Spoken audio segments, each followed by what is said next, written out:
Had lots of ups and downs this season, and I think the kids feel a little bit of pressure, so we're going to go try and make it fun, but be consistent. You know, they've worked hard for everything they've done this year, and if they just do the little things that they've been doing, things should take care of themselves. I think we have depth in a lot of events, and the guys have the right, I want to get it done attitude. Going through and trying to choose the conference roster when you only get to take 32 men out of our, you know, we have a team typically of about 60, so it's tough at the end of the day, but we had almost 90% of our roster in scoring position. Kind of trusted my training, what I've been doing the whole season.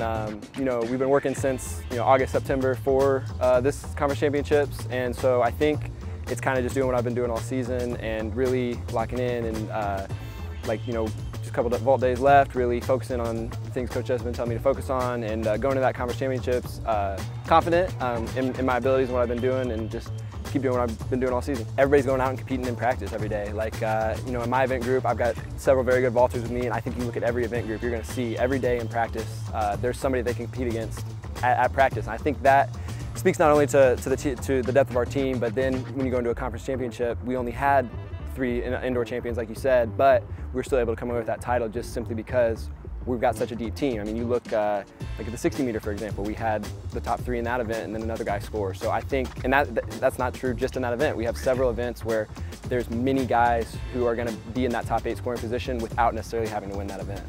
Been a long ride, a long career. I've just been soaking it all in. I've been trying to collect as many memories as I could with the team, with my guys, with all the hurlers and every other group. Just soaking it all in, just trying to retain all the memories, and it's humbling. Honestly, short-term memory. You know, had that success, but that only lasts for so long. We have another season right after that. So we just kind of you know, we enjoy what we won and just put it behind us, know that there's some glory behind it, and there's some guys that's, you know, hunting after us and what we want and what we got. And so we just kind of, you know, nicely forget about it and go on to the next mission.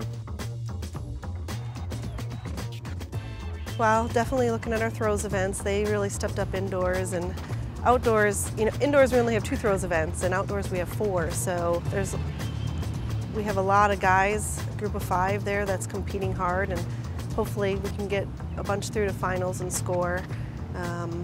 All the jumps, you know, Will's doing well in the pole vault, Dan's backing him up. We've got 3 incredible high jumpers, we've got a couple incredible long jumpers, so we've got a little bit in everything. It's just, you know, how close to the top can you sneak in each event, and, you know, going against our rivals, you know, maybe if we don't win an event, who did we beat, so that we're keeping our Northern Iowa or Illinois State out of those big point getters spots. You know, we're always looking at the sprints because we're strong there. We've been a little beat up this year, but they're tuned up and ready to go. Got a couple distance runners, you know, it's crazy going into the conference meet. We've got a couple guys sitting in spots in the 1500 are just out of scoring, but every year they come through and make the final and fight for it. So we'll see what that brings. And you know, we've got really good leadership on the track side in every event between, you know, Deuce and Wyatt Wyman and Jackson Craig. Like we've got, and Daryl Black, we've got great leadership. So hopefully those guys can bring their experience and kind of help the younger ones around. This is things that people dream about, that people just want to accomplish themselves, and I'm just so blessed to be a part of this opportunity to try to get this 4 times. And it just makes me I'm so giddy, I'm happy for it, because not a lot of people are in this position. Not a lot of people can even think about being in this position. And I know that, you know, this weekend's going to be tough. This weekend's going to be, honestly, it's probably going to be tougher than a lot of the other conference meets, in my opinion. But, you know, this is what I live for. This is what I'm made for. I want to be in that position. I like that pressure.